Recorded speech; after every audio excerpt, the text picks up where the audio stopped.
Spherical mirrors.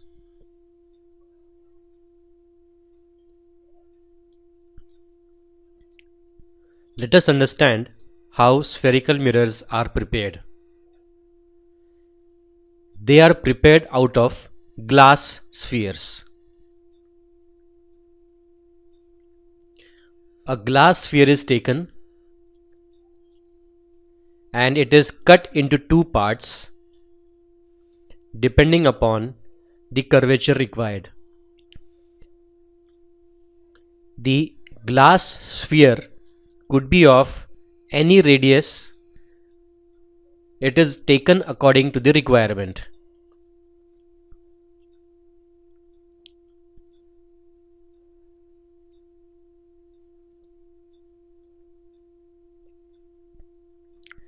We have now a small part of the glass sphere.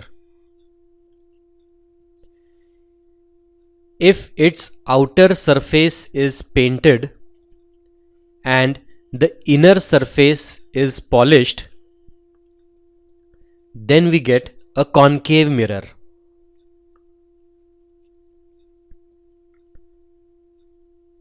On the other hand,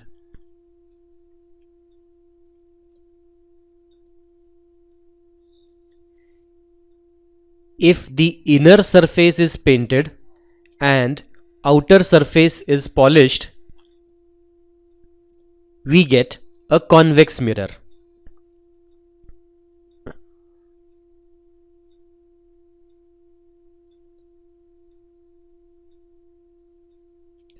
So we have got now a concave mirror and a convex mirror. The first figure is a concave mirror painted from outside and polished from inside. Second figure is a convex mirror painted from inside while polished from outside. What is the difference between the two?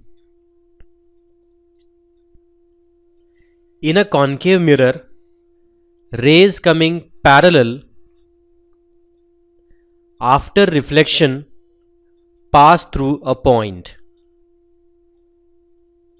We have seen this in the examples of convergence. In a convex mirror, rays coming parallel, instead of passing through a point, they appear to pass through a point. Now let us understand the various terminologies in the reflection in spherical mirrors. Aperture is the effective width of a spherical mirror from which reflection can take place.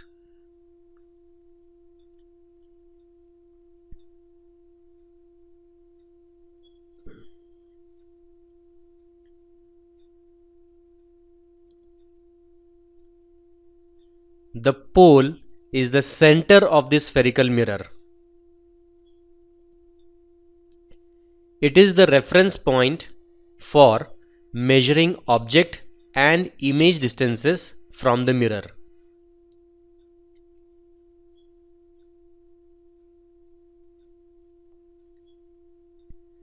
Center of curvature is the center of the hollow sphere of which the spherical mirror is a part.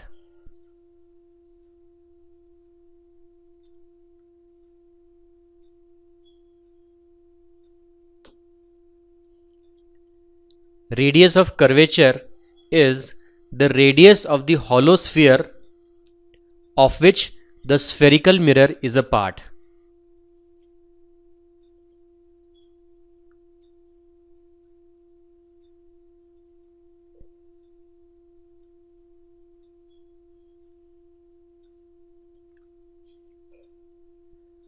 Principal axis is a straight imaginary line passing through the center of curvature and pole.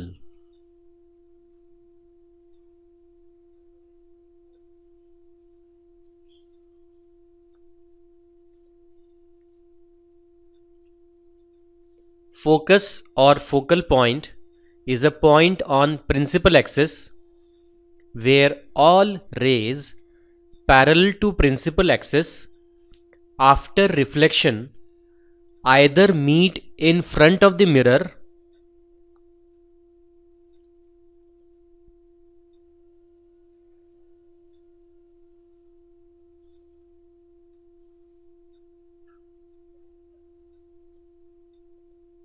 or they appear to diverge from behind the mirror.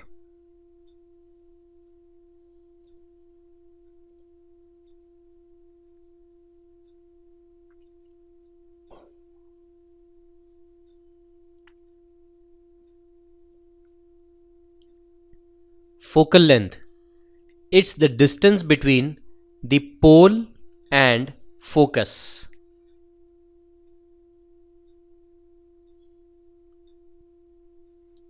Focal length is always equal to half the radius of curvature.